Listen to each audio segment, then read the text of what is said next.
tardes a todos. En primer lugar, como es de rigor, pues lo que me gustaría es daros las gracias a todos los que habéis venido a acompañarnos esta tarde.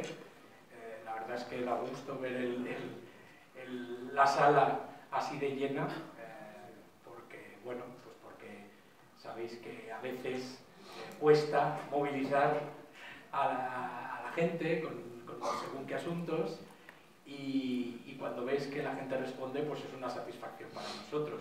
Pero sabemos que venir un sábado por la tarde aquí, pues a veces cuesta, ¿no? Por lo tanto, os quiero dar las gracias a todos por acompañarnos.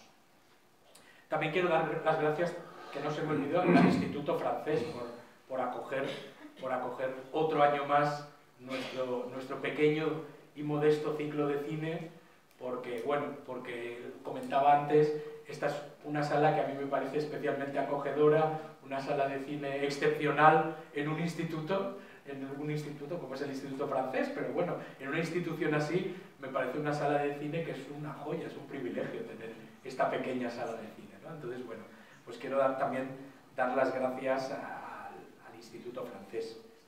Y, por supuesto, pues a quienes nos acompañan esta tarde, a Inmaculada Fuertes y a Carlos Fernández de Casadevante, pues muchas gracias. Inmaculada es valenciana.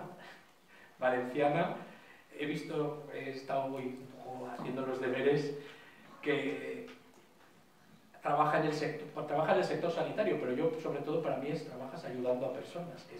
Esa es la gran cuestión, ¿no? Trabajas ayudando a personas en el sector sanitario, muy bien, pero ayudando a personas, ¿no? Y eres escritora.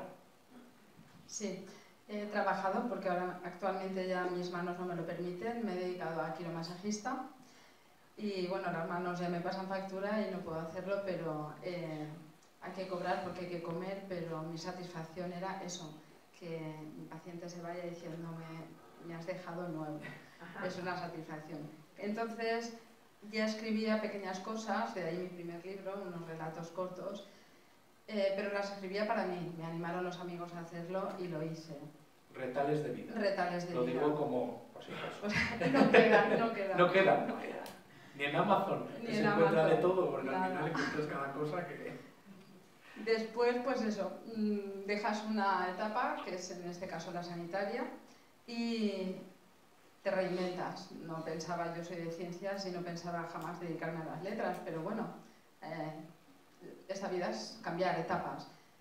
Decidí cuando ocurrió lo de Óscar, creo que hay que contar las cosas si no parece que no han sucedido, y decidí escribir el libro. Lo que pasa es que en aquel momento yo escribía de forma abrupta, casi vomitaba los sentimientos y tenía que darles forma en este libro y no era capaz. Entonces me sentaba y me levantaba 500 veces. Entre tanto, pues surgió una novela. Hicimos un viaje, mi marido y yo, y surgió una novela. Y con esa novela me divertí mucho escribiéndola, me lo pasé muy bien y descubrí que me gusta la escritura. Este es aquel improvisado viaje. Aquel improvisado viaje. También vuelvo a hacer aquí una pequeña cuña de publicidad. Sí, esas está Samaruk, precisamente, está haciendo la segunda edición, porque tampoco queda. Bueno, pero volverá a aparecer. Volverá a aparecer para el año nuevo. ¿Y este año? Y este año pues conseguí escribir después de mucho volver a llorar, volver a revivir la ira, la rabia, la ansiedad, la angustia, pero había que hacerlo, me lo había propuesto y además consideraba que lo necesitaba.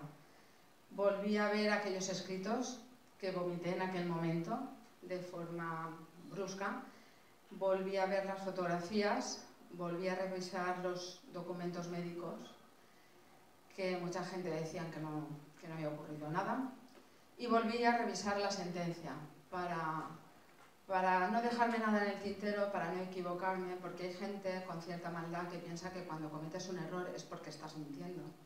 Y no quería mentir ni cometer errores.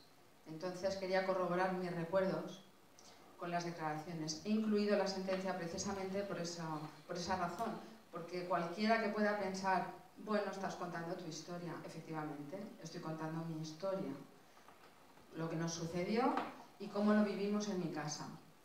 Pero también estoy contando la verdad de lo que sucedió. Y cualquiera lo puede comprobar echando un vistazo a la sentencia. Están las declaraciones de todos, están las declaraciones incluso de los magistrados y sobre todo están los hechos probados. Y uno de ellos es que no fue una pelea de bar, fue un linchamiento. Aquel libro, pues le di el título de La noche que cambió mi vida, porque aquella noche cambió mi vida. ¿Y la portada? Pues la portada es la fotografía que define la noche que cambió mi vida y la de mi marido y la de mi familia, cuando suena el teléfono móvil en nuestro dormitorio. Y nos enteramos de que nuestro hijo está en el hospital, le tienen que intervenir de urgencia porque unos salvajes retrógrados, abertzales, proetarras, habían decidido darle una paliza para matarlo. ¿Por qué? Pues porque era el teniente de la Guardia Civil de Alsacia. A él, a su compañero el sargento y a sus dos chicas, a sus dos parejas. No les importaron darle también golpes, patadas, puñetazos y lo que hiciera falta a dos mujeres.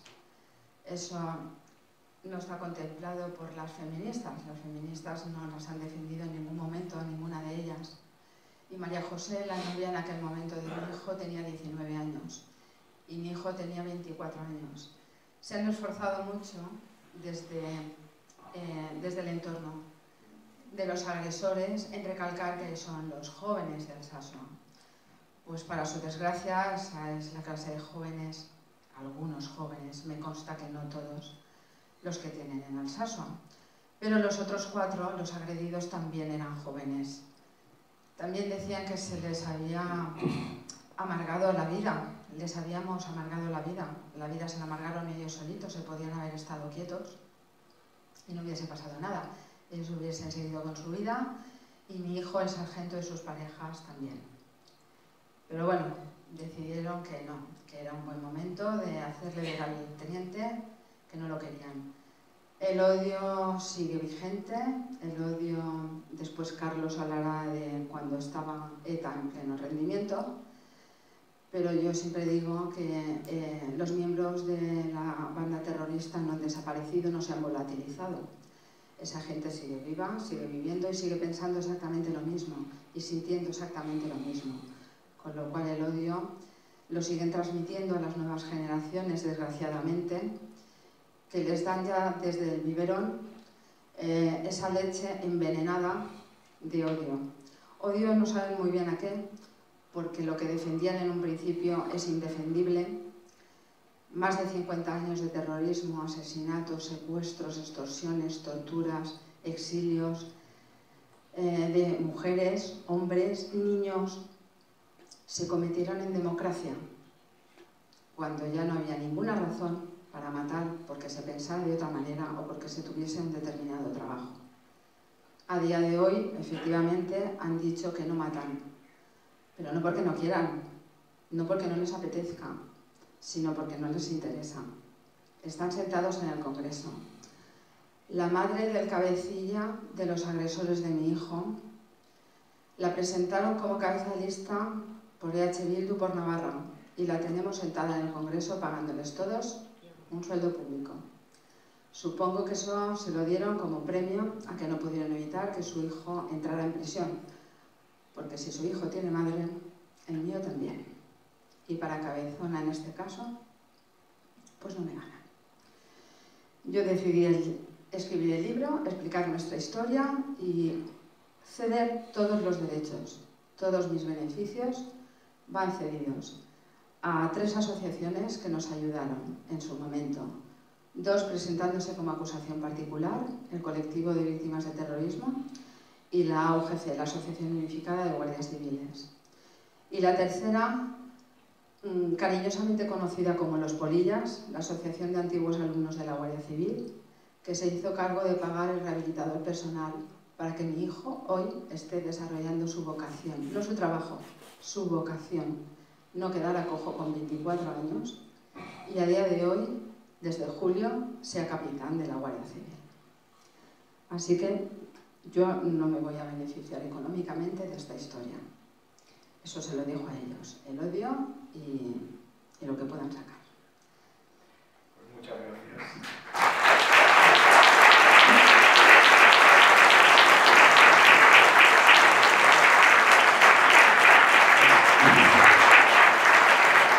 Bueno, nos acompaña también esta tarde, aparte de Inmaculada Fuentes, que pues, ya nos se ha autopresentado mejor que nadie, Carlos Fernández de Casadevante.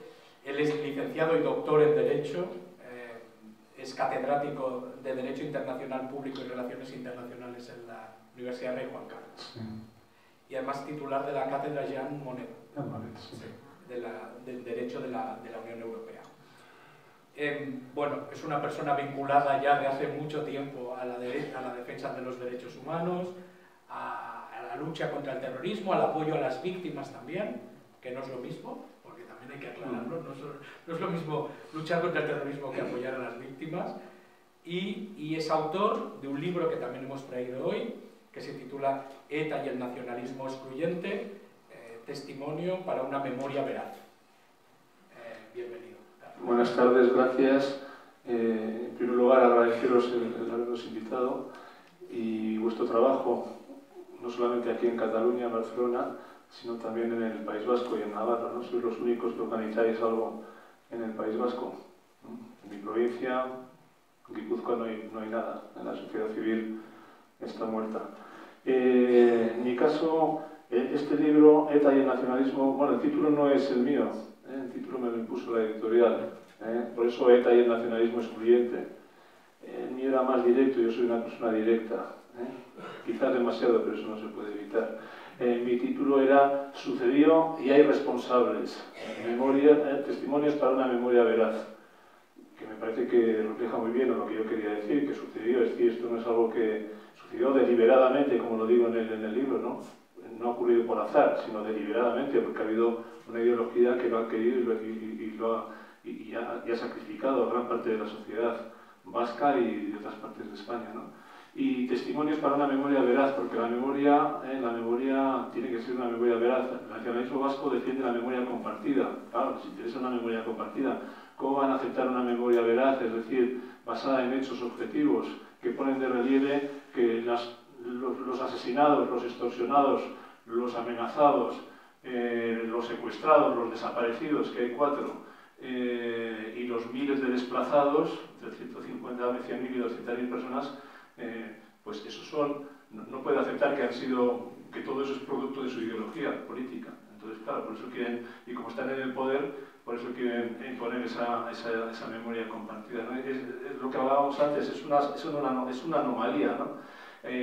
Es como si en Alemania fueran los nazis los que hicieran la memoria de lo sucedido durante el Holocausto y toda la Segunda Guerra Mundial. Es impensable, ¿verdad? Sin embargo, en el País Vasco eso es lo que ocurre. Es el poder el que quiere realizar esa memoria, y que sea una memoria compartida significa aceptada por los victimarios, ¿no? Bueno, por eso me cambiaron el título en la editorial, y por lo menos conseguí que quedara la segunda parte, testimonios para una memoria veraz. Y dentro lo he dividido en 2 partes, una sucedió y la otra testimonios para una memoria, y la otra sucedió y hay responsables.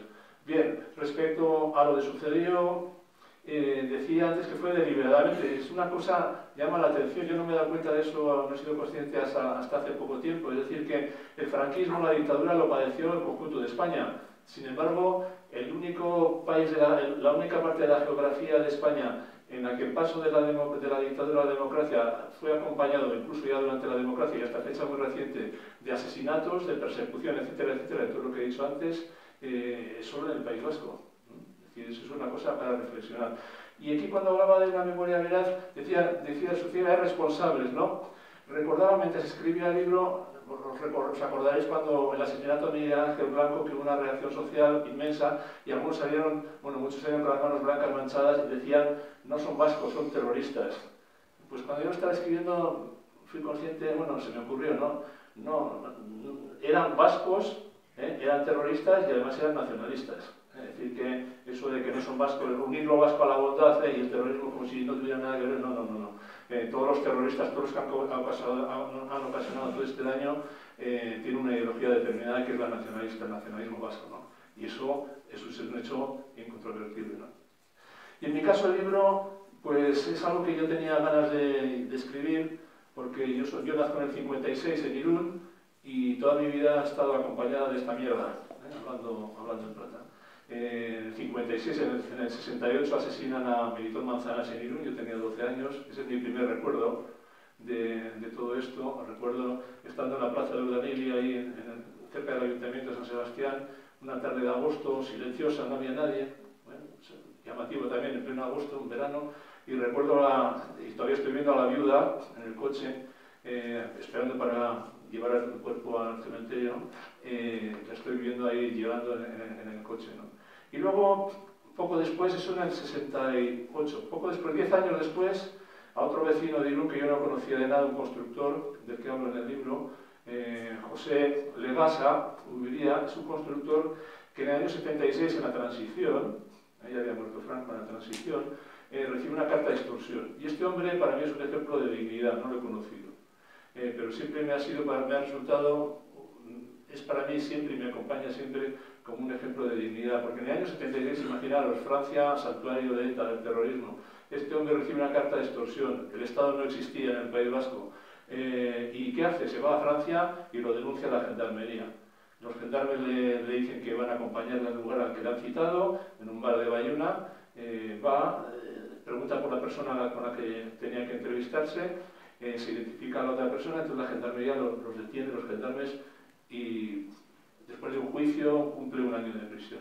Bueno, pues este constructor, una vez que salen de la cárcel los de la etarra correspondiente, pues 2 años después, en el 78, en diciembre del 78, es asesinado en Irún, cuando iba a visitar una obra junto con su hermano. Su hermano le dispararon en la pierna. Bueno, yo este hombre no lo he conocido, sin embargo para mí es un ejemplo de dignidad, de coherencia. Alguno podrá pensar, pues sí que le salió bien la cosa, ¿no? Pues para mí siempre, y como el camino hacia el Estadio Gal, donde juega mi querido Real Unión de Irún, del que fui presidente, paso por ese sitio, siempre rezo por él, ¿no? Porque para mí es una persona que me acompaña, ¿no? Ya en el 78, otro vecino de Irún también fue asesinado, pero ya en el 80 me toca más de cerca, ¿no? Con mi padre. Con mi padre estaba en una mili, estaba en Madrid haciendo un servicio militar y me llama mi madre diciéndome: Carlos está amenazado a papá, ¿no? Bueno, yo soy el mayor de 6 hermanos. Tengo 5 hijos antes de que se me olvide, porque en otras charlas he dicho que tenía 6 hijos y mi mujer está delante. Solo tengo 5. Bien. Soy el mayor de 6 hermanos, entonces claro, eso supone, mi padre, ¿por qué? Bueno, la gente se pregunta, ¿y por qué han hecho esto? ¿Por qué a tu hijo? Etcétera. No hay que preguntarle, ¿por qué? Esa ideología, mi padre era contable de la Cámara de Comercio, ¿no? La carta de amenaza que le mandan, le acusan de ser funcionario del Estado, del Estado español, etcétera, etcétera. Bueno, y otra cosa, para que veáis cómo funcionaba esta gente, en la carta que le mandan a mi padre le dicen que le dan 20 días, 15 días para irse, o 20 días para irse de Irún, si no quiere ser ejecutado, como hubiéramos querido hacer con su hermano. Mi tío era médico militar, y a raíz de esta carta nos enteramos de que había sido amenazado. Como hubiésemos querido hacer, pero no pudimos, claro, ¿por qué no pudieron? Porque mi tío se murió de un infarto. Entonces nosotros, al recibir la carta a mi padre, su mujer, que no sabía nada, ni mis primos que no sabían nada, pues se enteraron que su padre había sido amenazado. Yo me imagino a mi tío, mi pobre tío, ya mayor, pues por las calles de Irún de noche, ¿no? Yendo a su casa, pensando que en cualquier momento podía ser asesinado, ¿no? Bueno, pues entonces mi padre empezó un periplo. Yo peleo, porque quedan 3 meses de mili para que me lo abrevien, para poder ir a sustituirle a él en la Cámara de Comercio, que es lo que hacíamos. Mi padre va a Galicia, donde vivían unas hermanas de mi madre, unas tías, y aguanta ahí unos días. Pero claro, 6 hijos, 50 y tantos años, imposible, ¿no? Tiene la sensación de desarraigo que debía de tener. Bueno, pues se acerca a Bilbao, donde vivía mi abuela, su suegra, ahí está también unos pocos días, y al final, y de allí se va a San Sebastián, al piso donde íbamos a vivir mi mujer y yo cuando nos casáramos, en un piso de mi suegro. Ahí aguanta unos pocos días y se vuelve a ir a su casa y no vuelve a salir de allí, se encierra allí y no vuelve a salir hasta el día de mi boda, nuestra boda, el 1 de agosto, ¿no? Bien, entonces, ¿qué hacíamos nosotros? Le sustituíamos en la Cámara de Comercio, le llevábamos el trabajo a casa y así funcionaba, ¿no? Bueno, es el año 80, pero es que en diciembre de ese mismo año ETA mata a uno que había sido profesor nuestro en la Facultad de Derecho San Sebastián, a Juan de Dios Doval, 32 años, 3 hijos. De la UCD, era de la UCD, que esto también, esta película es de esa época, de este asesinato de Ibarra es de esa época, la UCD que fue exterminada en el País Vasco, un caso de exterminio, no dejaron a ninguno. Y aquí estaba reflexionando sobre esta película que la vimos en Pamplona y que a mí me dejó el estómago encogido. Ese es uno de los casos, por ejemplo, de impunes, de los más de 350 casos de impunidad. Bueno, pero este además es impune porque está beneficiado por la amnistía encubierta, por la amnistía encubierta. Bueno, no, porque hoy he estado mirando, este es asesinado en junio y en octubre la ley de amnistía, por tanto, nada. Pero es que luego hubo más amnistías encubiertas, las de toda la incorporación de la ETA político-militar, esos llegaban, se insertaron en la sociedad, pero sin cumplir ninguna pena, ¿no? Es decir, la impunidad como otro de los ejemplos, ¿no? Y luego ya me tocó en la universidad, no sé si me estoy enrollando, ¿tienes otro plan? Y luego ya me tocó en la universidad, ¿no? Es la época de la socialización del sufrimiento, ¿no? Como nuestros presos sufren en la cárcel, también la sociedad tiene que sufrir, que es cuando empiezan a amenazar a políticos, asesinan a Gregorio Ordóñez, empiezan a amenazar a periodistas, jueces y también a profesores, ¿no? Ya empieza pues mi calvario particular, o soy objeto del amor desaforado de la criatura de los jóvenes, de ese brazo político de ETA, ¿no? de esa organización. Abertzales, patriotas, fíjate, son patriotas. Y este en concreto a mí, bueno, entonces el primer día, el primer regalo que tienen, el primer detalle que tienen conmigo es una diana. La diana pone Casa de Debate carcelero porque yo iba con el lazo azul. Y que el lazo azul, que sabéis, fue un símbolo de reacción para protestar contra los secuestros y exigir la liberación, ¿no? Y además era una forma de A, que es la palabra en vasco, askatasuna libertad o askatu liberación, y que les dolió mucho, ¿no? Yo ese día no estaba en la facultad, me hicieron la pintada en el muro del despacho. Estaba en Francia dando clase y al volver, pues un alumno, Borja Semper, que es de Irún y que era concejal en aquella época del Partido Popular en Irún, me dijo: Carlos, me solidarizo contigo. Y yo: ¿por qué? Pues porque te han hecho una idea. No tengo ni idea. Mi mujer sí la había visto. Y se había encargado, porque mi mujer es profesora en la Facultad de Derecho de San Sebastián, en penal, y se encargó de pedir que la limpiaran, y cuando llegué ya estaba todo limpio. No pasó nada. Sí hubo un testigo, que fue la señora de la limpieza, que fue correspondientemente catequizada para decirle para que supiera que si había visto algo se atuviera las consecuencias, por lo cual pues no había visto nada. Poco después, otra segunda muestra de amor, un anónimo. Yo cuando vi sobre la intuición, tengo buena intuición, dije esto, y lo mismo. Me tachaban de españolista, grave delito, me tachaban de españolista y me combinaban a que me fuera de ahí, de Euskadi, si no, mi familia y yo nos atuviéramos a las consecuencias. Bueno, no hice caso. Mi mujer no me decía nada, pero ella miraba debajo del coche, cuando arrancaba el coche tenía sus miedos, no me decía nada. Tercera muestra de amor, esta ya un poco más intensa, un paquete con los cables sueltos. Yo no estaba allá, estaba de baja, porque mi madre estaba con cáncer, yo tenía mucho frío en la universidad, era presidente de Real Unión y íbamos a bajar a tercera. O sea, tenía la tormenta perfecta. Y estaba de baja. Entonces mi mujer recibió el sobre, notó, ella sospechaba siempre que alguna vez podía llegar algo, notó como un despertador y avisó a la policía autónoma, a la chacha. Y acordonaron el pasillo, miraron, abrieron el paquete y en efecto era un paquete explosivo con los cables sueltos que no hubiera explosionado. Pero les dijo: por favor, sean prudentes, no digan nada. Bueno, vale, haremos lo que podamos. Telediario de las 3. Profesor de la Facultad de Derecho de San Sebastián, recibe un paquete de tal. Entonces me llama mi jefe, que estaba catedrático en la Complutense, y me dice: Carlos, ¿ese eres tú? No, le digo: sí. Pues tienes que salir de allí. Y dice: bueno, ya le dije, pues ya no me opuse. Porque ya me lo había propuesto 3 veces. Y dije: vale. Entonces yo tuve la suerte de que me pude ir. ¿Por qué? Pues porque se estaba creando, por varios motivos. Porque se estaba creando la Universidad de Juan Carlos en Madrid, porque el ministro del Interior era Jaime Mayor Oreja, que me ayudó, si no, y porque mi jefe y otro profesor que había tenido en San Sebastián José Iturmendi, que era el decano de la Facultad de Derecho de la Complutense, pues se movieron e hicieron lo posible para que se creara una cátedra para que yo pudiera ir. Ya había un compañero mío al que no le hizo ninguna gracia que fuera. Quiero decir que eso es en relación con esto, que se habla de la solidaridad, etcétera, etcétera. Bien, pero yo tuve la suerte, ¿no? Pero estos patriotas me tenían tal afecto, tal amor, que no estando ya en Madrid, o sea, ya no estaba en la Facultad de Derecho de San Sebastián ni nada, pues en una jornada de lucha que tuvieron allí en el campus, pues aparecí en unas octavías compartiendo cartel con Miquel Azurmendi, nuestro querido Miquel Azurmendi, y otro profesor que no llegué a conocer. Lo mismo, a los profesores españolistas, Caña, etcétera, etcétera, lo de siempre. Bueno, el caso es que yo nunca tuve ningún problema mientras daba clases allí. Yo siempre condenaba los asesinatos, apuntaba a la pizarra los días que llevaba una persona en un agujero, para que los alumnos fueran conscientes de que lo que nosotros vivíamos no era la realidad, que veíamos una realidad ficticia, porque había gente sufriendo y tal, y nunca tuve ningún problema.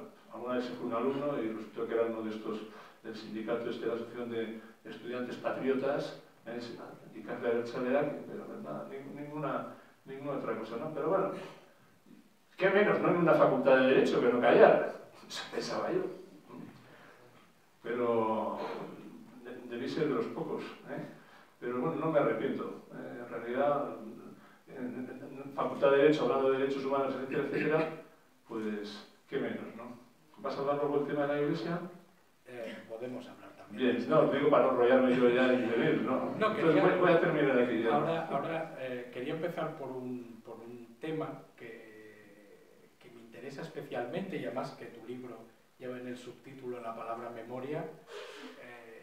Es un tema además que a mí últimamente me estoy dando muchas vueltas al tema de la memoria, ¿no? Y hice incluso referencia en el último premio a la tolerancia que recibió Sacabat, esos jóvenes de la universidad. Sí, los invité a Madrid, estuvieron el año pasado.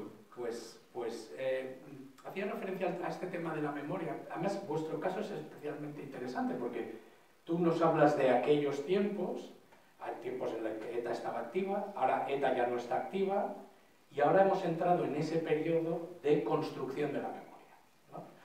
Entonces a mí, como ya lo dije en su momento, pero como ingeniero, el concepto de memoria me hace arrugar la nariz, porque claro, esto, para quien no lo sepa, es un concepto que fue introducido a principios del siglo XX por un sociólogo francés, Holbach, que ya dijo que la memoria era un poco como la edificación de la historia colectiva, ¿no?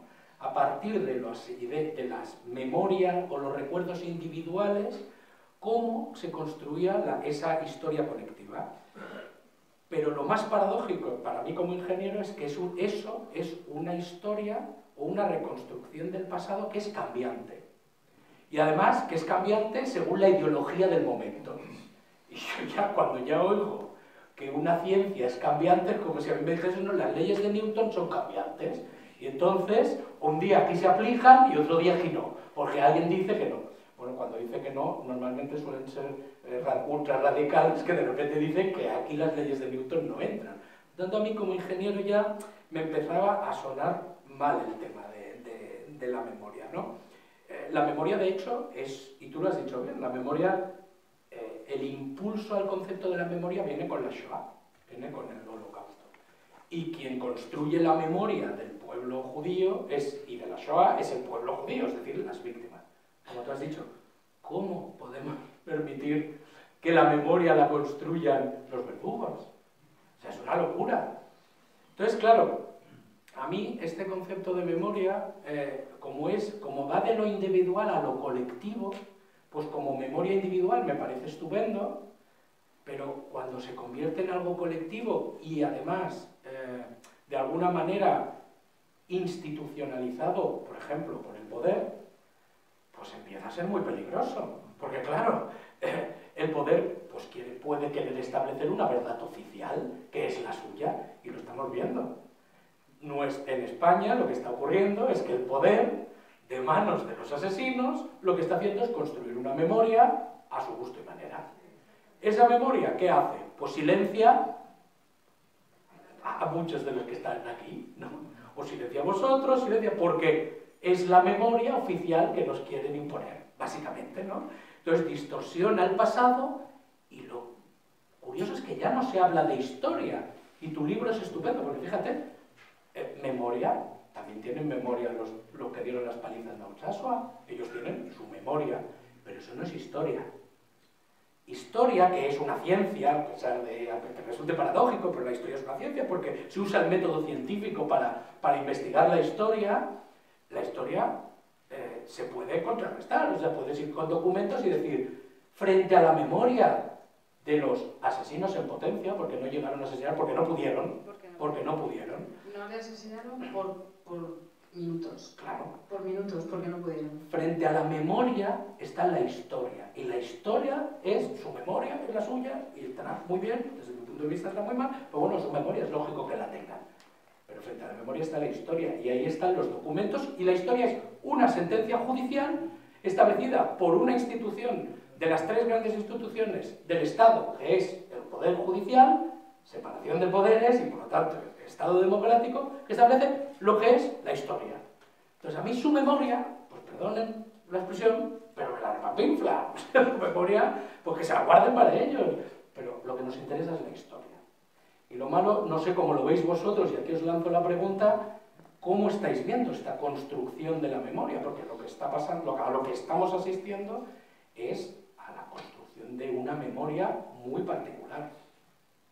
Estoy de acuerdo contigo, estamos asistiendo a algo que en mi opinión es muy peligroso, que es tapar la historia que no les gusta y construir una diferente.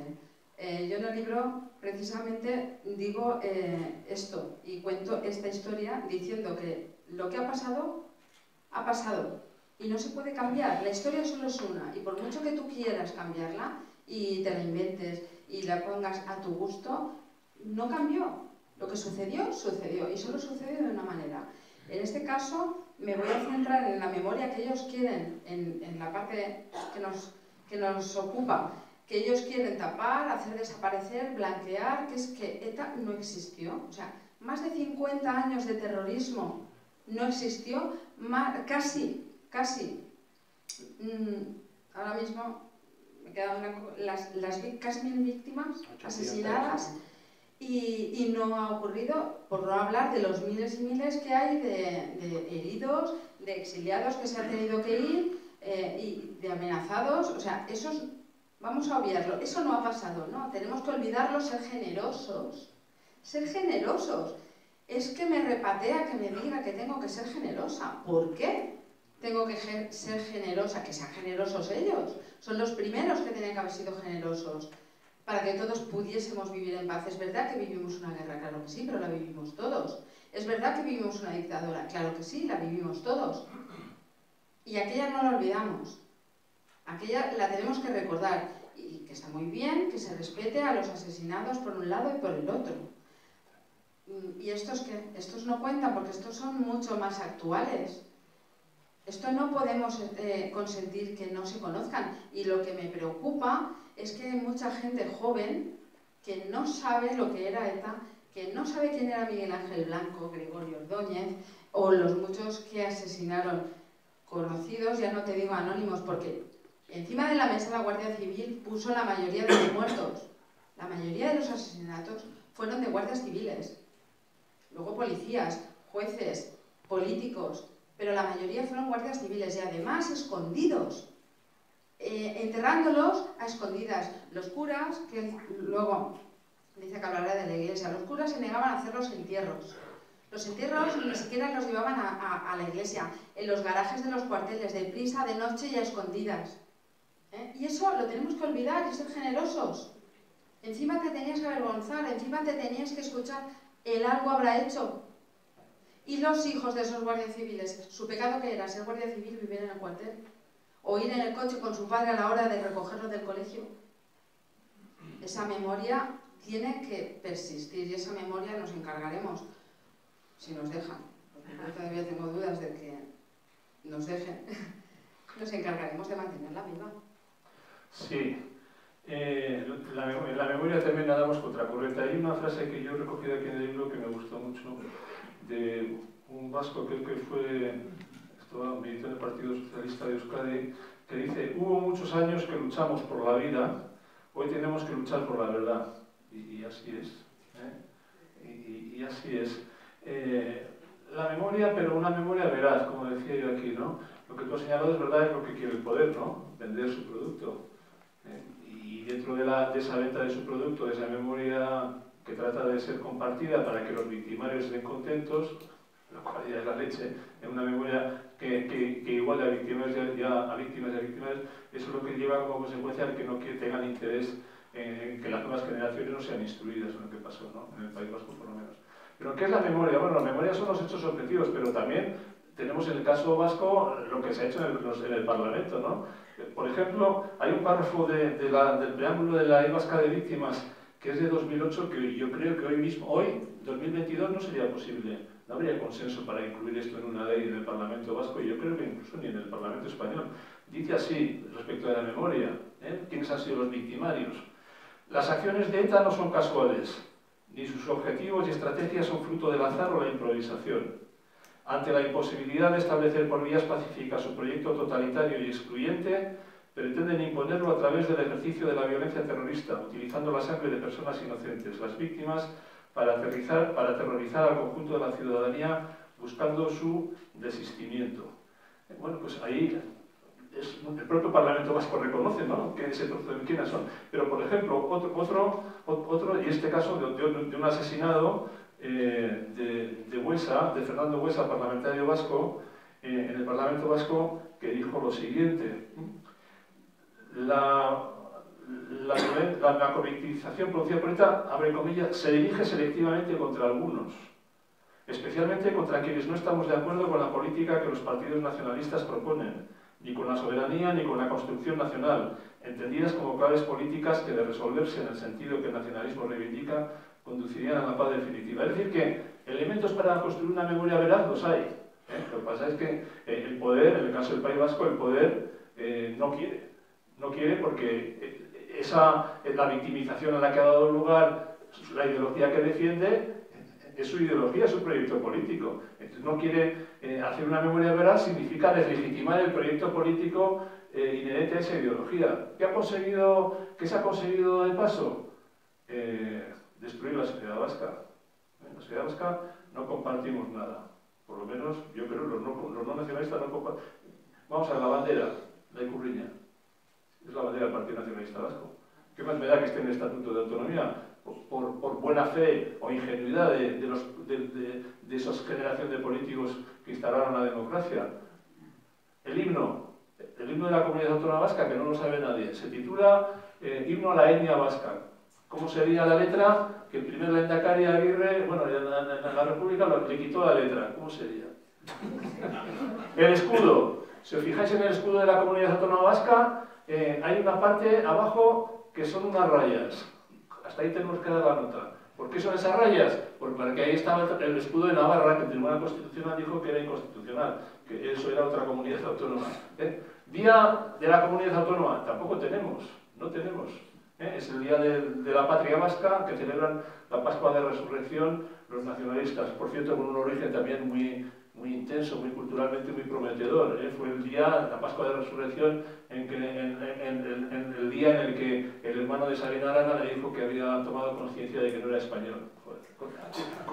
Con esos mimbres, ¿qué coño de cesto debo hacer? ¿Qué vamos a compartir? No compartimos nada. Y luego otra cosa que no hay que olvidar. La situación actual del País Vasco está condicionada y ya irreversiblemente por la limpieza que se ha hecho. Los 350.000 o 100 y 200.000 vascos que ya no están allá, por lo tanto no votan allá. No solo ellos, sino incluso su proyecto de vida ha sido destruido. Sus descendientes nunca van a votar allá, nunca nada. Es decir, y otro hecho que pasa desapercibido. Yo no entiendo cómo el PNV tiene tan buena prensa en Madrid, en el Madrid oficial, ¿no? Porque, primero, se ha beneficiado de esta limpieza. Bueno, ellos y Batasuna. Bueno, ahora mismo. En segundo lugar, ellos porque era el brazo político, Batasuna, ahora mismo, de ETA, ¿no? Pero el PNV, que los puros se presentaron a todas las consultas electorales con ventaja, porque ellos no tenían ningún problema para confeccionar sus listas, mientras que el PP y el Partido Socialista de Euskadi tenían problemas, sobre todo el PP, para encontrar gentes que fueran en sus listas que podían ser asesinadas. De eso no se dice nada. De la legitimidad de todos los procesos electorales en el País Vasco no se dice nada. Y encima, oye, y ahora con la ley de memoria histórica, que parece ser que uno de los objetivos es captar votantes. Bien, captar votantes, pues en el caso vasco, bueno, esto sería otra guinda al pastel, porque en el caso vasco esto ya se da. El Estatuto Vasco, en el artículo 7.2, permite a los vascos que tuvieron una última vecindad administrativa en el País Vasco y que están fuera de España, les permite votar en el País Vasco. Sin embargo, a los ciudadanos vascos que fueron amenazados y que se tuvieron que ir del País Vasco, a esos 150, 100.000, entre 100.000 y 200.000, no tienen posibilidad, nunca se les ha querido restaurar en el voto, en el derecho de voto, aunque sería solo una restauración, una reparación moral, porque una vez que te has ido, no es mi caso, porque yo he sido empadronado allí, nunca me desempadroné. No sirve de nada, pero nunca me desempadroné, por lo menos para que quede constancia de que no todo el monte es orégano. Bien, pero quiero decir que si el Estado hubiera querido reparar a toda esta gente que se fue, tampoco hubiera tenido un resultado práctico, porque los que se han ido ya están instalados en otra comunidad autónoma, están arraigados, han creado raíces, sus hijos también, es decir, que no tendría ninguna consecuencia política. Sin embargo, el Estado tampoco no ha hecho nada por ello. En resumen, una memoria, una cosa es que el poder quiere hacer una memoria que le satisfaga, y otra cosa es que debamos seguir de la corriente. Yo creo que los que estamos aquí nos caracterizamos por no seguir la corriente al poder, ¿no? Así nos va. Pero es mejor tener esta satisfacción que tener la otra, que es cuando somos encantadores para el poder, ¿no? O sea, la memoria es una memoria veraz, tiene que ser veraz, hechos objetivos, para eso están las hemerotecas, para eso están las actas del Parlamento Vasco, las actas del Parlamento Español, donde están las declaraciones que han hecho unos y otros, y ahí quedan retratados todos, ¿no? Por supuesto. No sé si querías decir algo. No, es que es así, lo hablábamos antes, ¿no? También hablamos antes de la charla pues del tema de la sensación que nos ha dejado en este momento de construcción de esta memoria perversa, porque es una memoria perversa en realidad lo que se está haciendo, cuando esa sensación que nos hacen sentir, ¿no? De cuando tú dices, oiga, no, pero es que esto no fue así, entonces te has convertido en un distorsionador de la realidad, ¿no? Y vas en contra de esa corriente que nos está llevando a un punto muy determinado, en donde, pues eso, ¿no? En donde los terroristas, pues parece que no fueron, en donde tal, bueno, todo este juego perverso en el que nos han metido, y sobre todo, ¿no? Pues, bueno, pues eso, ¿no? El no poder hablar demasiado alto porque te conviertes en una persona que no quiere la paz. De hecho, antes mencionabas Patria, ¿no? La serie del libro de Aramburu, en el que a ella se lo dicen, a la mujer, a Miren, creo que se llamaba el personaje, le dicen, no, es que tú, Jorín, es que tú vienes aquí a provocar, ¿no? Sí, cuando bueno, tú reivindicas, pero es que yo he vivido esto. A todos los que disentimos nos llaman, dicen que criminalizamos, ¿no? Claro, tampoco ha habido tanta variedad, tanta variación. Pero en el fondo no hay nada nuevo. Es decir, si ese tipo de personas que tú mencionas, que tú describes, ese tipo de personas no son ciudadanos, un ciudadano es otra cosa. Si cuando ocurrían estas cosas, cuando había atentados, cuando había secuestros, no se movían, pues ahora que no lo hay, ¿para qué se van a mover? Sí, pues es lo mismo, ¿no? Entonces, pues con los que no van a poder son con los que siempre hemos disentido.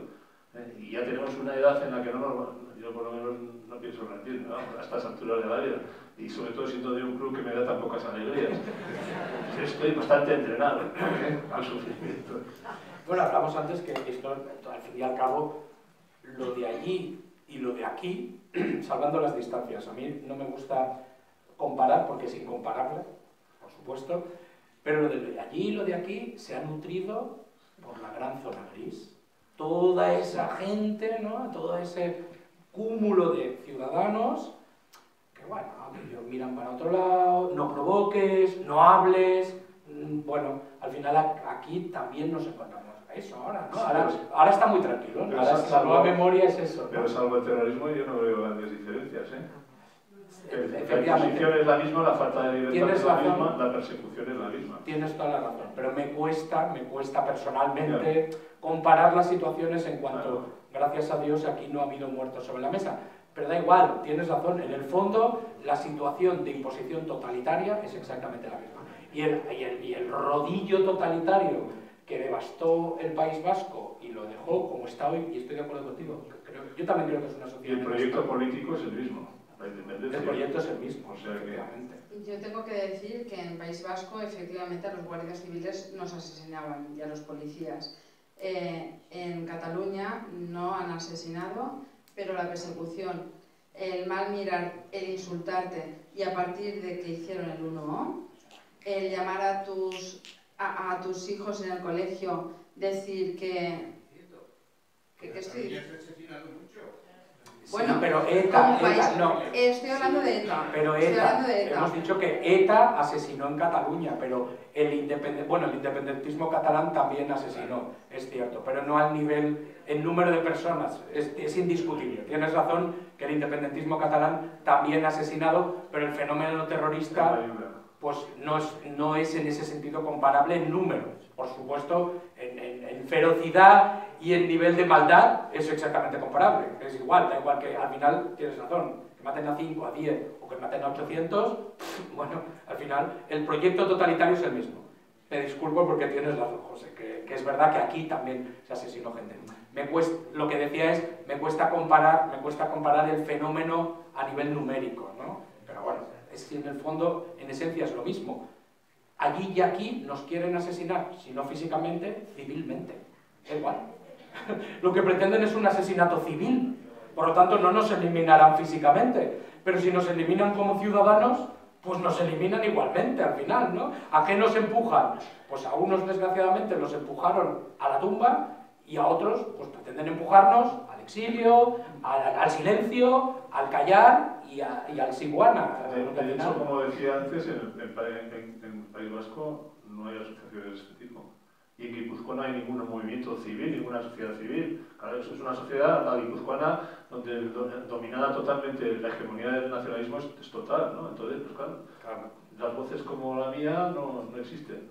Bueno, incluso menos críticas que la mía tampoco. Bueno, no existen, no son dadas a conocer. No se existen. Yo me estaba refiriendo al acoso que sufrimos, en este caso yo hablo por los guardias civiles y sus familias, el acoso que ha habido y últimamente muchísimo más, y más evidente y más claro.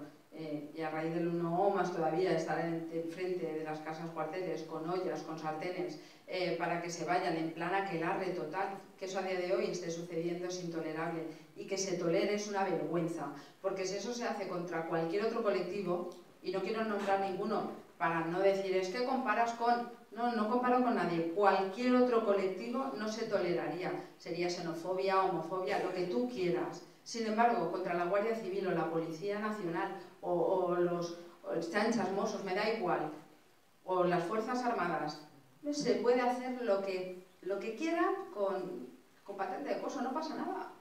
Se les puede insultar, se les puede acosar a ellos, a sus hijos en sus casas y se consienten. No lo entiendo. Eso solamente pasa en este país. Porque en cualquier otro país, si se va contra las Fuerzas Armadas, si se va contra la policía o si se va contra la bandera, tienen su pena. Y aquí no es que no la tengan ni se consiente, es que encima estamos reformando leyes para que lo que es delito deje de ser delito y se puedan cometer esos delitos de forma legal. Y eso es increíble, increíble. Yo jamás pensé que esto... Además, no pensé que en democracia una sola persona tuviera ese poder. No pensé que eso pudiera suceder.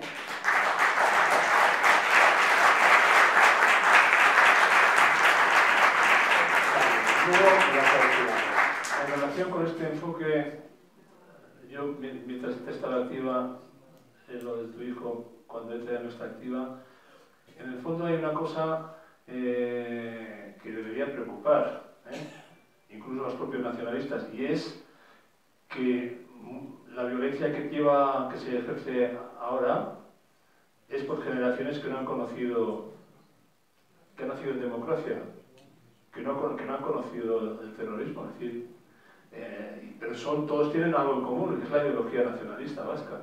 decir, que ahí hay un problema serio.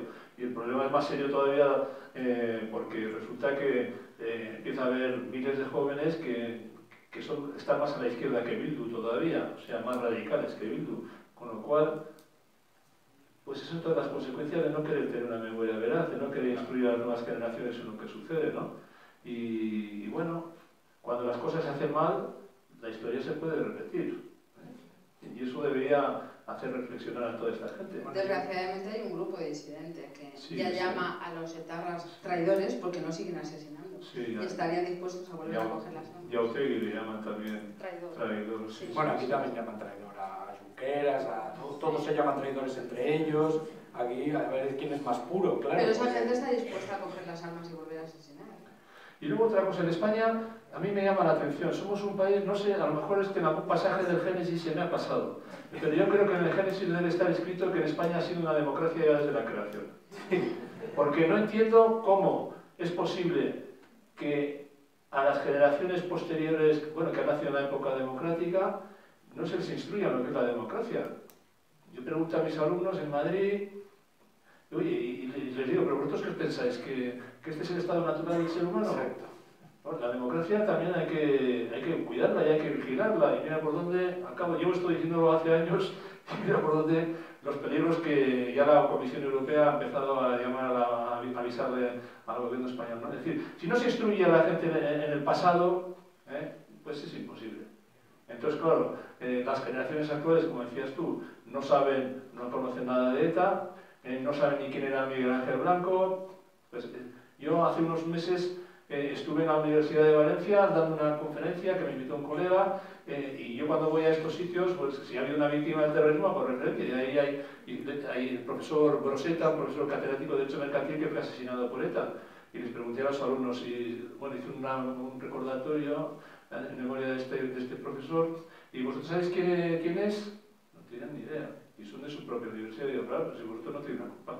Si nos hablan, pues claro, por eso la importancia de la memoria, por la importancia de contarlo a nuestros hijos. Mis hijos han sabido todo lo que les pasó, cómo fue amenazado su abuelo, cómo he sido amenazado yo. Yo estaba preocupado, en algún momento, porque los más pequeños, cuando me voy en el 98, pues la más pequeña tiene 2 años y la otra tiene 6.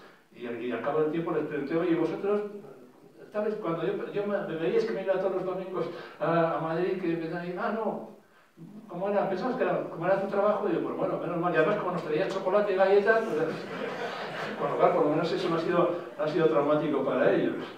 Hombre, es verdad que tenemos un camino difícil, pero obligatorio al mismo tiempo, ¿no? O sea, vivimos en la sociedad del entretenimiento inmediato. Y la democracia, desgraciadamente, es el más aburrido de los sistemas. Es decir, la democracia no es un sistema de grandes diversiones y de inmediateces, sino es un sistema de acuerdos, de diálogo, etc. Y de ceder todos, ¿no? Claro, ahora lo que se lleva es vídeos de 20 segundos y diversión inmediata. Y claro, estamos luchando contra eso. O sea, las generaciones jóvenes lo quieren todo rápido, lo quieren todo inmediato, ¿no? Entonces, pues también nos trae eso, los líderes que estamos viendo a nivel mundial, etc., también responden un poco a esto, ¿no? Soluciones fáciles, soluciones rápidas a problemas complejos. Y la democracia, claro, pretende dar soluciones complejas a problemas complejos. Y eso implica trabajo. Y claro, yo estoy quizá yéndome un poco del tema, pero al final me da la impresión... Yo comparo la época que a mí me tocó vivir con cuando muere Franco en el 75, yo soy del 56, luego todo el proceso, la legalización de partidos políticos, os acordaréis, un periodo de gran ilusión en España, las primeras elecciones con las cortes constituyentes, etc., los mítines, no sé, me daba otra preocupación. Hoy en día los alumnos, la gente joven, está abducida por el móvil y yo digo, pero vamos a ver, ¿qué os creéis? ¿Que porque vosotros estéis abducidos por el móvil o paséis de todo, un día os podéis encontrar que ya no hay, que en lugar de ser ciudadanos sois esclavos? Ahí está.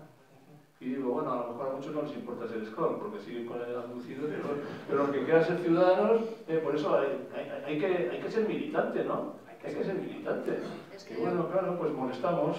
Al poder parece ser que le interesa más tener abducidos que militantes. Yo creo que hay una parte de la sociedad, desgraciadamente, muchos son jóvenes, nuevas generaciones que están instaladas en la comodidad. Viven de una forma cómoda, sin muchas preocupaciones en cuanto a que, bueno, sí, hay muchos preocupados porque no tienen trabajo, no se puede comprar un piso y todo esto, y me parece fenomenal que exista esa motivación en ellos, pero también en que el país no rueda solo, en que hay que hacer cosas para que el país ruede y ruede bien, porque tú tienes esos problemas precisamente porque las cosas no funcionan, no van bien, pero hay muchos instalados en la comodidad de, bueno, pues ya lo arreglará otro. Y en tu libro y en el mío coincidimos en tratar, o yo creo, en tratar que hay una parte que son los tibios, que nunca se han metido en nada, que esperan que todo lo solucione otro y que así yo no me tengo que calentar la cabeza, porque eso requiere trabajo, requiere preocupación, requiere no dormir por la noche y eso ya que lo haga otro. Sí, por eso es muy importante la labor en casa. Sí, sí. Más que en los colegios, en casa. Porque en casa, yo recuerdo de pequeños cuando venían, ¿qué os hablan? ¿Qué dicen de la comunidad autónoma? Y dicen, no, el País Vasco y Navarra. Y yo, no, Navarra no. Y la bandera, pues bueno, la bandera, pues sabéis todo esto, ¿no? Hay que estar encima instruyendo para desmontar lo que las falsedades que se les pueden transmitir, ¿no? Y no digamos en estos tiempos con otras cosas. ¿Vamos a hablar de la Iglesia o no? Venga. Bueno, simplemente... Te iba a dar esa entrada. Gracias, Carlos. Siéntete libre. Vamos a ver, yo soy cristiano, soy creyente, y por lo tanto, eso que vaya por delante, no voy a desprestigiar a la Iglesia. Quiero decir que mi experiencia personal, que también la reflejo ahí en el libro, al desgarro interior que supone tener que vivir así, pues porque cuando yo me tengo que ir, me voy con 42 años, dejo mujer y 5 hijos en San Sebastián y me voy con mi maleta a vivir durante unos años a una habitación interior en Madrid que me encontré a través de una asistenta social de una parroquia de San Sebastián, pues bueno, ese desgarro interior, tú solo allí, hablamos antes de Miquel y bueno, imagínate en Estados Unidos, ¿no? De Miquel Azurmendi, cuando se tuvo que marchar. Ese desgarro interior, pues se añadía el que yo volvía todos los fines de semana a mi calvario, ¿no? Jesucristo lo clavaron y resucitó, pero no volvía todos los días. Luego usted ya que yo volvía, ¿no? Y entonces, ¿qué ocurría? Pues que yo, bueno, como yo estaba solo en Madrid, me propusieron ser decano de la facultad y dije, bien, vale, de acuerdo, mejor ocupado que desocupado. Y con el dinerito que me daban de complemento por ser decano, pues me volví en avión a San Sebastián, con lo cual me permitía estar antes y salir más tarde. Y entonces yo, al volver, bueno, te encontrabas ahí con el drama, porque claro, yo tengo el defecto de que veo. Muchos de mis paisanos, no por problemas de vista, no debían ver, entonces yo veía escoltas, claro, es un amenazado con 5 escoltas, pues claro, lo veías, ¿no? Y alguna vez, pues yo, así conocí yo a Joseba Arregui, un día lo vi y le dije, oye, Joseba, no, que sepas que me solidarizo contigo. Y me dice, no, así es la vida. Y yo, no, así no es la vida. Y me dice, es verdad. Y con otro que tampoco conocía nada, igual, pero bueno, es casi que los veía, ¿no? Era volver y la gente haciendo sus compras, felices, o sea, como si no pasara nada. Y cuando yo me encabronaba de verdad, cuando me volvía.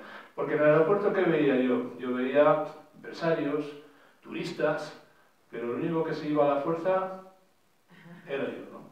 Y eso, durante 2 años, pues yo tuve mi combate. Y además, iba a misa, ¿y qué ocurría? Pues que oía al sacerdote que pedía por los pobres, los hambrientos, los que tenían en guerras. Oye, entre nosotros no pasaba nada. Nadie pedía nada. Y llegaba la hora de la paz, daba fraternalmente la paz, y la paz, bueno, pero no, oye, las víctimas no existíamos, no existían. Y tanto, y a lo mejor, pues, y a veces, cuando algún cura en alguna misa que yo estaba, pues hacía referencia a un secuestrado o condenaba un asesinato, yo después de misa me iba y le daba las gracias. Me dice, ¿las gracias? Y dice, pues esto no es lo normal. Y digo, no, esto no es normal, esto es excepcional, ¿no? Bueno, es decir que yo tuve mi combate también ahí interior, ¿no? Hasta que renuncié, después de haber luchado como Jacob con el ángel de Dios, yo durante 2 años renuncié y dije, bueno, renuncio a entenderlo y a aceptación silenciosa. Y a partir de ahí me pacifiqué, ¿no? Pero me dolía cada vez que yo estoy a esa escena conocida de del obispo Setién que pasa por delante de los hijos de Aldaya cuando está secuestrado en San Sebastián con la pancarta de las fiestas de San Sebastián, yo estaba allí. Y soy tan gilipollas, sí, que cuando estábamos aquí con los hijos, que cuando lo veo a Setién por allá, soy tan gilipollas que dije, se acercará a saludar a los familiares. Pues sí, ya lo creo que siguió todo recto y allí se fue a decir misa a la Basílica de San Sebastián, bien sabrá si pidió o no por el padre del secuestrado, pero nada. Y Irún, fiesta de San Marcial, el día 29, día San Pedro, misa mayor, va a la corporación. Y yo como soy así, pues se me ilumina la cabeza y le llamo al párroco. Le digo, oiga, hoy misa mayor va a tener ahí a la corporación con los escutas, ¿no podría decir algo?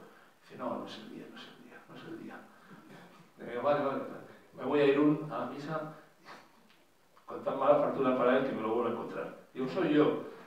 Y dice, no, le digo, pero hoy va a hacer una colecta de Cáritas, ¿no? Dice, sí, pero los pobres no solamente son los materiales, también los espirituales, los espíritus. Dice, sí, es verdad, pero no es el día, no es el día. Nunca fue el día. Pero ¿qué pasa? Que yo era el único que veía ahí en la misa, delante de toda la corporación municipal y unos 20 escoltas. Era el único que le suscitaba algo eso, porque los demás, oye, estaban en misa igual que yo, ¿no? Y luego celebraban las fiestas igual que yo, pero yo debía ser el único que lo veía. Pues... Y todo esto no cambia hasta que llega... Bueno, cuando la Iglesia, no existe la Iglesia vasca, la Iglesia es universal. Existe la Iglesia local, de la diócesis de San Sebastián, de Pamplona, etc. Bueno, el caso es que, ¿cuándo cambia esto? Pues en lo que al País Vasco se refiere, cuando viene uno vasco, uno que no es vasco, es un palentino, Ricardo Blázquez, que es el primer obispo, en el caso de Bilbao, que pide perdón a las víctimas del terrorismo por las actividades, las complicidades y las ambigüedades que ha habido con ellos. Oye, el primero, año 2000, año 2000. 2012, la primera misa que se realiza por las víctimas del terrorismo en San Sebastián, Munilla, el obispo Munilla, al que le querían tanto, y eso que sabía euskera, Por eso, pues porque no comulgaba, bien, porque es el único poder que no controla el nacionalismo todavía de la Iglesia. Y en 2000, no la controla. Y en 2000, eso fue en 2012. Y en 2018, hay por primera vez un comunicado conjunto de los obispos de Álava, San Sebastián, Bilbao, Pamplona, Tudela y el francés de Bayona, donde piden perdón a las víctimas del terrorismo. 2018. Bien, es decir que hemos tenido... Ha habido que esperar mucho tiempo, ¿no? Y a mí eso también me ha causado un sufrimiento adicional, ¿no? Como creyente. Yo sostengo que es incompatible el nacionalismo con el cristianismo. El cristiano es universal, no puede... En fin, confusión de dioses que tienen algunos, ¿no? Bien, yo he rezado mucho porque el Espíritu Santo le inspirara al Papa al nombrar al nuevo obispo. Todavía no ha tomado posesión, ya es un claretiano, no sé cómo saldrá, ¿no? Espero que el Espíritu Santo haya acertado. Nos ha tenido más de 30 años ahí abandonados a los no nacionalistas, a ver si esta vez se ha inspirado de verdad y ha acertado, ¿no? Pero quiero decir que con todo lo de esto, lo que os digo es que incluso dentro de la Iglesia, no solamente la jerarquía, es el cuerpo, ¿no? Como no hemos existido, hablabas tú de la tibieza, no hemos existido, las víctimas no existían, no han existido. Y no por falta de décadas para poder manifestarlos. Desde los entierros vergonzosos y vergonzantes de guardias civiles, etcétera, y policías nacionales de la época más dura, hasta fecha muy reciente. Yo tengo que decir que esto ocurrió en 2016. Mi hijo organizó, como hace siempre, desde que es teniente, la patrona es nuestra Virgen del Pilar. Yo soy cristiana y le pido todas las noches que me lo guarde, y por la mañana le pido que pasen el día a los míos y a todos los demás, que les cubra con su manto. De hecho, creo firmemente que mi hijo está vivo porque la Virgen del Pilar le echó un manto por encima mientras le seguían apaleando y pateando la cabeza cuando ya estaba inconsciente en la cabeza, en el suelo. Cuando ya estaba inconsciente en el suelo le seguían pateando la cabeza, y la Virgen del Pilar le echó un manto por encima en forma de María José. María José le protegió la cabeza y gracias a eso mi hijo está vivo y recibía las patadas ella. Tengo que decir que este año estando en Alsasua, también decidió en celebrar la patrona como se celebra en todos los cuarteles de España. Y fue a pedirle al párroco hacer la misa. Y el párroco le dijo que ya te puedes ir por donde has venido, que la misa no te la voy a celebrar. 2016. Sí, sí. Pecadores hay por todas partes. O sea que allí no ha cambiado mucho. Bueno, quiero decir que haya este tipo de casos también en una de las últimas películas de Iñaki Arleta también salió uno diciendo burradas. Burradas. Precisamente, ¿por qué se ha producido la desertización dentro de la Iglesia en el País Vasco? Bueno, es general, pero en el País Vasco pues, también por el componente ideológico. Ha habido una sustitución de religiones. Se ha sustituido la religión del cristianismo por la religión nacionalista. Tienen sus ritos, sus dioses, sus altares, entonces pues es normal, pero en la Iglesia no. Tenemos de todo, claro que sí. Sí. Afortunadamente sí se la hicieron los capuchinos. Y bueno, sí. Nos tuvimos que ver a la puerta al típico Aldemendi, pintado en amarillo, fuera de aquí. Y bueno, sí, celebramos la misa. Fuimos a compartir la patrona con nuestro hijo, Alsasua. Y luego al vino de honor, pues vinieron estos señores amablemente a invitar a la gente a que se vaya, que se fuera y no nos acompañase. Efectivamente, la gente que había tenido la valentía de acudir empezó a desfilar, porque se iban quedando con las caras. Salió tanto mi hijo como los guardias que estaban a invitarles a que o se marchaban o entraban a tomar un vino. Es que lo que no ha desaparecido, como dices tú en el libro, es el odio. No ha desaparecido ni una pizca. A ellos y a los demás, a los que no pensamos como ellos, que nos odian. Sí. Es un odio visceral. Entonces, pues desgraciadamente aquí en Cataluña también, lo que te comentaba antes, aquí en Cataluña también han acosado compañeros nuestros. Yo estuve en contacto con una compañera mientras le estaban acosando, cuando el fatídico día de las votaciones, no votaciones, y es increíble. Bueno, es que yo la verdad es que, dándole vueltas a este tema, yo creo que en Cataluña ha habido un cambio. En Cataluña había ciertas cosas que hace unos años no se decían, no se atrevían a decir, porque tenían vergüenza de decir lo que pensaban y se lo reservaban. Pero yo creo que ha habido un cambio desde cuando empezó el procés y toda esta historia, y es que se han dado cuenta que la única manera de conseguir la independencia va a ser siendo especialmente antipáticos y que se la den. Es decir, que les digan, oye, marcharos. Que realmente... Y entonces, ahora hay todo un sector del nacionalismo que es especialmente hiriente constantemente, con todo luego la placa que nos jalea, y la TV3 que nos apoya y que nos da programas, más luego todos los demás, y creo sinceramente que es una política activa de resultar especialmente antipáticos, porque en parte en el resto de España está habiendo una cierta corriente de que se vayan y ya está, y que nos dejen en paz, si no quieren estar que se marchen, ¿no? Y es un triunfo del nacionalismo eso, de este nacionalismo. Pero yo no estoy de acuerdo en que sea un triunfo, es un fracaso absoluto. Porque los de arriba saben perfectamente que están calentando a los de abajo, que se creen sus mentiras, que se creen que pueden vivir de forma independiente, pero los de arriba son plenamente conscientes de que eso es imposible, de que ellos con la independencia no podrían vivir. ¿Pero qué pasa?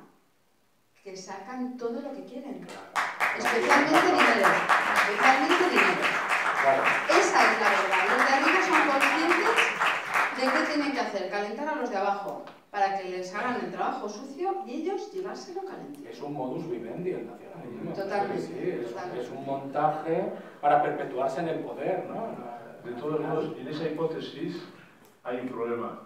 Y es que todos que somos muchos los que no estamos por la labor de dejaros a los que no sois nacionalistas, que os veáis perjudicados por eso. Y os lo agradecemos.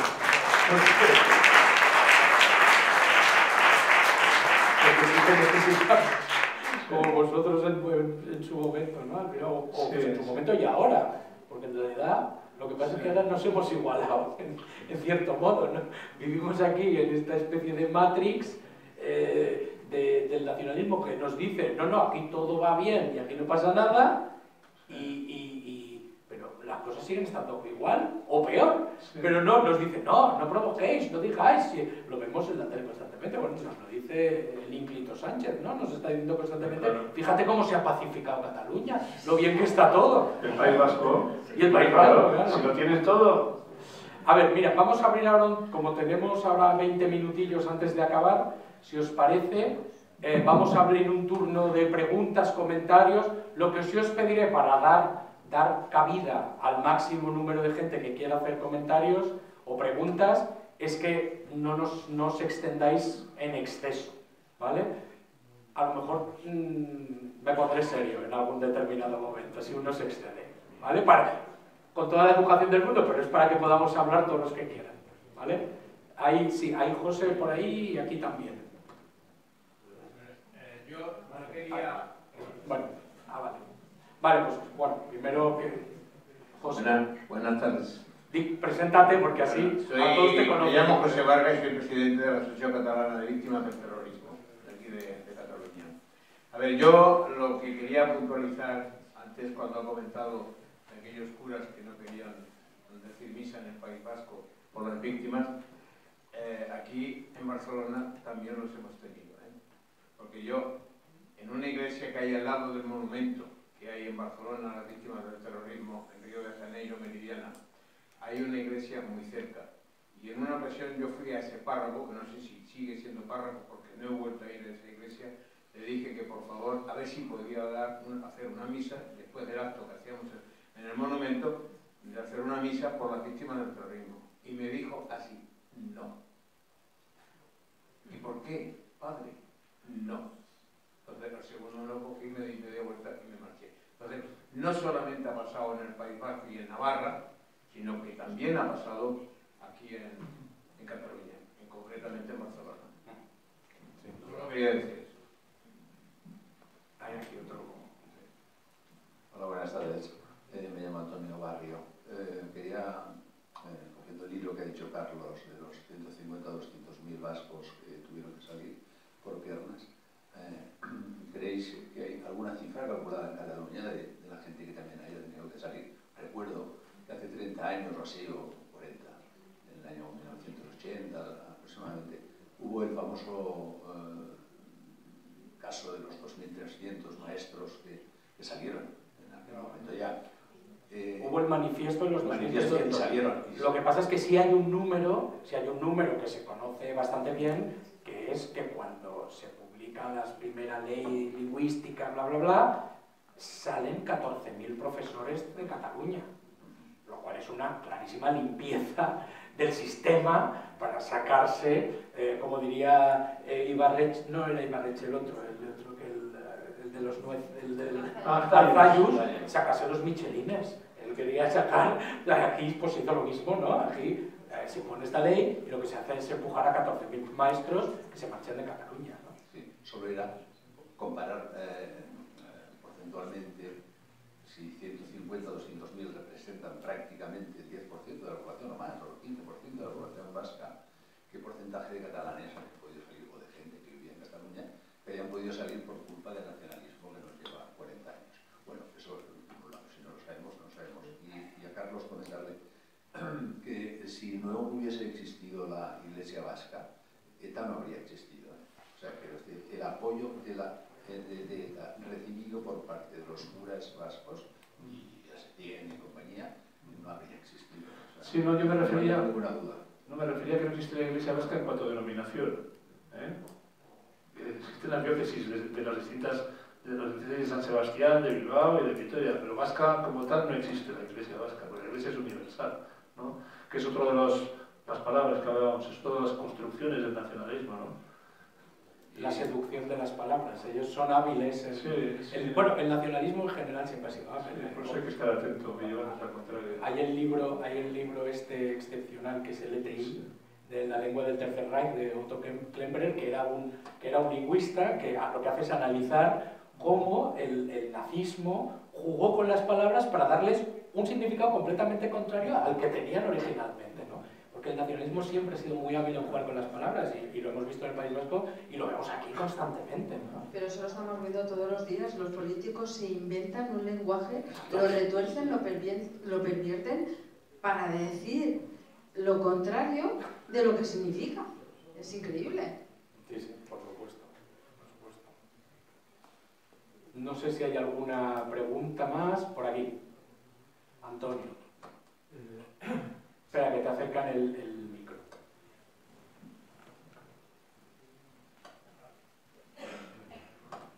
Sí. Hay un aspecto que ya me lo han oído otras veces, que es cómo se está trabajando pura ingeniería social por primera vez estos temas, que es el tema de la enseñanza. El tema de la enseñanza tienes personas que están aprendiendo la verdad de las cosas y se les está transmitiendo estas ideas del nacionalismo, sea el vasco o el catalán, ¿no?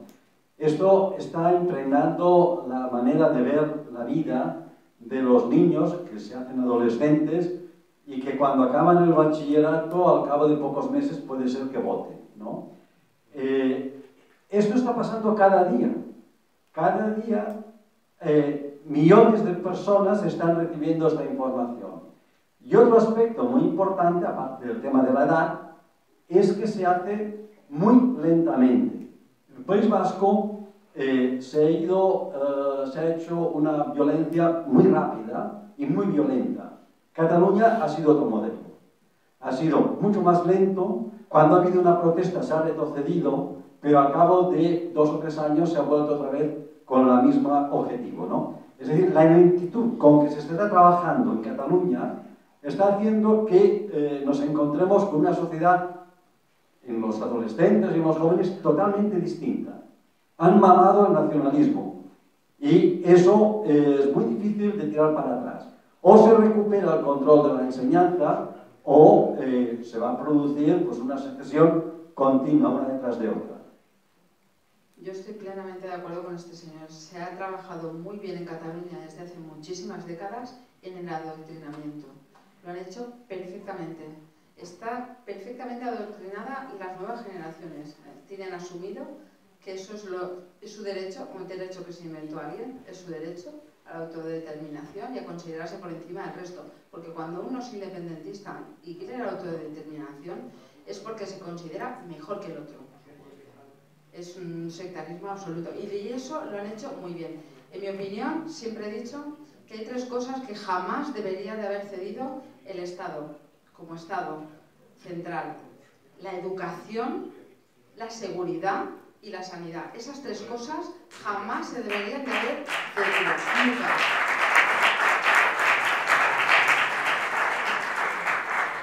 Sí, estoy de acuerdo también con usted. Pero hay un responsable también que es el Estado. Tenemos un Estado peculiar, que ahora quiere eliminar la sedición, arguyendo que en otras partes que está penalizado de otra manera inferior, no es verdad. Pero bueno, por eso hay que ser ciudadanos, es lo que les digo a mis alumnos, hay que ser ciudadanos. Y más si estáis estudiando Derecho, no os podéis permitir el lujo de pasar de todo. Tenéis la obligación de reaccionar cuando cuentan estas mentiras, ¿no? Es decir, tenemos un Estado peculiar. Y en segundo lugar, también en el País Vasco, por ejemplo, a través del mecanismo de la educación concertada. En los colegios concertados, eso conlleva 2 peajes ahora mismo. Uno, el de la lengua, que como es más difícil que el catalán, pues tienen que tentárselo, pero ya quieren imponer la inmersión lingüística total en el vasco. Y por otro lado, la ideología de género, que también los colegios, si quieren recibir financiación pública, pues también tienen que pagar ese peaje. Con lo cual, pues, las generaciones actuales, los países actuales tienen una situación bastante complicada. Tienen que estar muy atentos, porque si no lo están, pues les puede ocurrir lo que dice usted con carácter general, ¿no?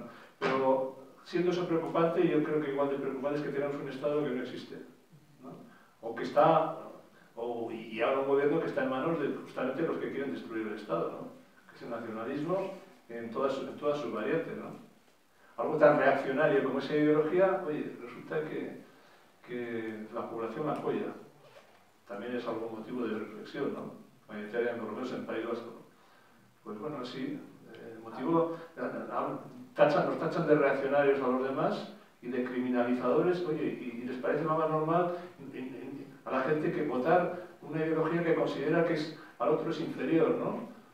O que la lengua va por encima de las personas, ¿no? O una identidad que es inventada, ¿no? Porque yo tengo el problema que me considero vasco y español y mi doble identidad no me genera ningún problema.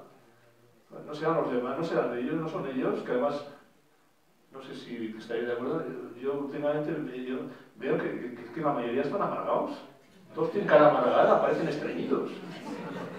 Bien, pues ese es el problema, pero me preocupa la falta del Estado, ¿no? Tenemos la ventaja de momento, bueno, la ventaja, tenemos la guarda de la Unión Europea que está por encima, pero cuando el propio Estado se autodestruye, pues ahí tenemos un problema serio. Yo, si os parece, porque tenemos que acabar ya, casi ya, yo quería que terminásemos con un mensaje positivo, a poder ser. Sé que me habéis dicho que es difícil, Yo, si queréis, os digo una anécdota muy microscópica de que me ha pasado hoy con mi hija Sofía, hablando al mediodía, que ella escogió filosofía, hacer filosofía, la escogió, y un poco más y no se la dan porque no había alumnos para escoger filosofía. No había suficientes para dar clase, al final, por suerte, no sé de dónde salieron los 8 en todo el curso, y al final le dan filosofía, pero está como muy entusiasmada. Y hoy me dice, al mediodía me dice, papá, dice, ayer aprendí el concepto, que yo no lo había oído nunca, pero me ha encantado, de zombie filosófico. Y digo, hostia, ¿y eso qué es? Dice, pues los zombies filosóficos son todos aquellos que creen que piensan, pero en realidad no piensan. Y digo, pues mira, digo, pues está lleno. Y dice, es verdad, papá, me he dado cuenta que está lleno. Hay mucha gente en clase que cree que piensan, pero luego los escuchas y no piensan nada. En realidad no. Y digo, bueno, claro, es que pensar es complicado. Entonces ya se ha puesto que es el mito de la caverna de Platón y no sé qué. Y he pensado, mira chica, qué gusto de oírte. Al menos, entonces, bueno, quiero lanzar ese mensaje positivo porque, Antonio, estoy contigo, que al final es verdad que la educación es muy difícil. Pero también estoy con que, o sea, nos lo pone difícil la educación en el colegio. Pero también estoy contigo, Carlos, que yo creo el mensaje positivo es, oye, aquí estamos, hay que seguir dando esta batalla y además hay que darla en casa, para empezar, como has dicho tú. Yo creo que en casa no desfallecer es difícil, pero yo creo que, oye, todos tenemos ánimos, ¿no?, para seguir dando la batalla ahí. Por lo tanto, este es el mensaje positivo que lanzo. Yo creo que, oye, esta lucha vale la pena y va a seguir por nuestra parte, ¿no? Pues eso. Por mi parte también.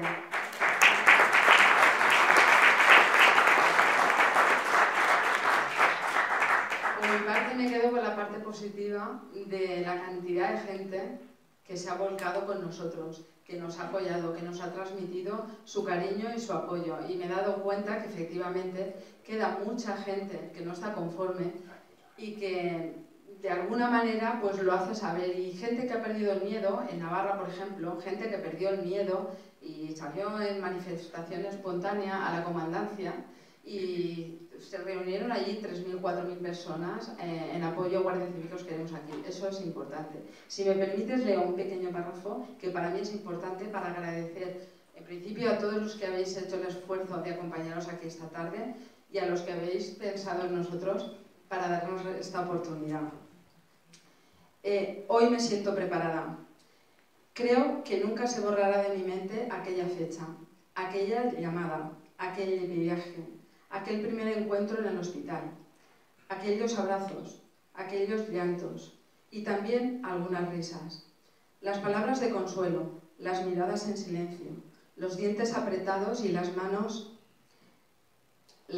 entrelazadas con las suyas, las de él y las de los demás, las de mis hijos, las de mi marido, los hombros que se empaparon de lágrimas, los brazos que sostuvieron mi peso, las piernas que me acompañaron, las vidas que no nos olvidaron. Aquella fue la noche que cambió mi vida.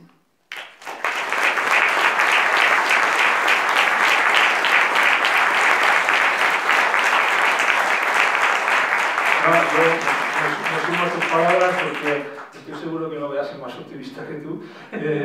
Os agradezco vuestro trabajo, a la asociación y a todos los que estáis aquí, resistentes, y yo creo, utilizando un símil bíblico, que lo único que nos queda es seguir sembrando y confiar que vengan otros que recogerán, ¿no? Y a resistir, a resistir. Muchas gracias. Pues muchas gracias.